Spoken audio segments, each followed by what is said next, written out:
क्या आपने कभी सोचा है कि एक दिन आप अपने बच्चों की स्कूल की फीस क्रिप्टो से भरेंगे या किराने की दुकान से चीनी क्रिप्टो से खरीदेंगे? Well, let me tell you, ये सब पॉसिबल है। नमस्कार। क्या आप भी हर जगह bitcoin, crypto currency, digital wallet जैसे शब्द सुन सुन के थक चुके हैं मगर समझ नहीं पाए कि आखिर ये है क्या? डोंट वरी, मैं पलक यादव आपको बताऊंगी कि आखिर ये क्रिप्टो क्या है। जी के डिजिटल शो में हम बात करेंगे आज डिजिटल मनी की। पर सबसे पहले जानते हैं कि ये पूरी क्रिप्टो की दुनिया आखिर आई कैसे। सबसे पहले था बार्टर सिस्टम, जैसे गेहूं के बदले जूते, आम के बदले सेब या नमक के बदले चाय। मगर क्योंकि ये सिस्टम में बहुत सी दिक्कत थी, जैसे कोई आम के बदले सेब ना ले तो फिर मुद्राओं का इस्तेमाल शुरू हुआ। सोने के, चांदी के, तांबे के और भी तरीके के सिक्के इस्तेमाल होने लगे। पार्टीशन से पहले भारत में दमड़ी, टका, पाई, आना, दमन्नी, चवन्नी, अठन्नी और रुपए के सिक्के चलते थे। मगर सिक्कों के भारी वजन की वजह से उनको लेकर इधर उधर जाना बहुत मुश्किल होता था, इसलिए पेपर करेंसी यानी नोट आना शुरू हुए। अब नोटों का इतिहास तो हम जानते ही हैं। 10,000 के बड़े बड़े नोट से शुरू होकर जो वॉलेट में भी ना आए, नोट छोटे से छोटे होते गए और अब तो ज्यादातर लोग बिना पेपर करेंसी के ही चलते हैं। आज से 5-6 साल पहले किसी ने सोचा भी नहीं होगा कि सिर्फ एक क्यूआर कोड को स्कैन करके किसी को पैसे भेजे जा सकते हैं। मगर आज पेटीएम, गूगल पे, फोन पे हर दुकान नुक्कड़ पर मिल जाएगा।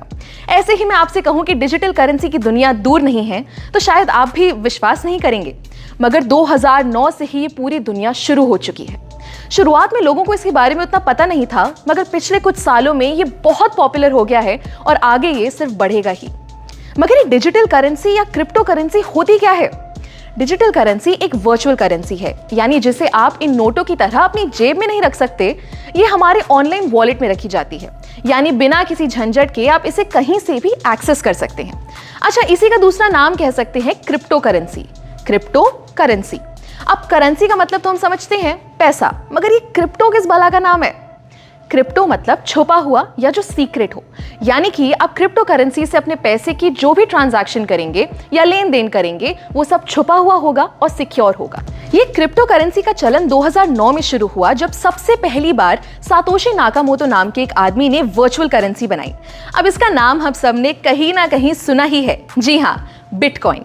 बिटकॉइन आज की डेट में इतनी बड़ी क्रिप्टो करेंसी बन चुकी है कि आप मानेंगे नहीं कि कई बड़ी बड़ी कंपनीज आज बिटकॉइन से पेमेंट्स लेती हैं।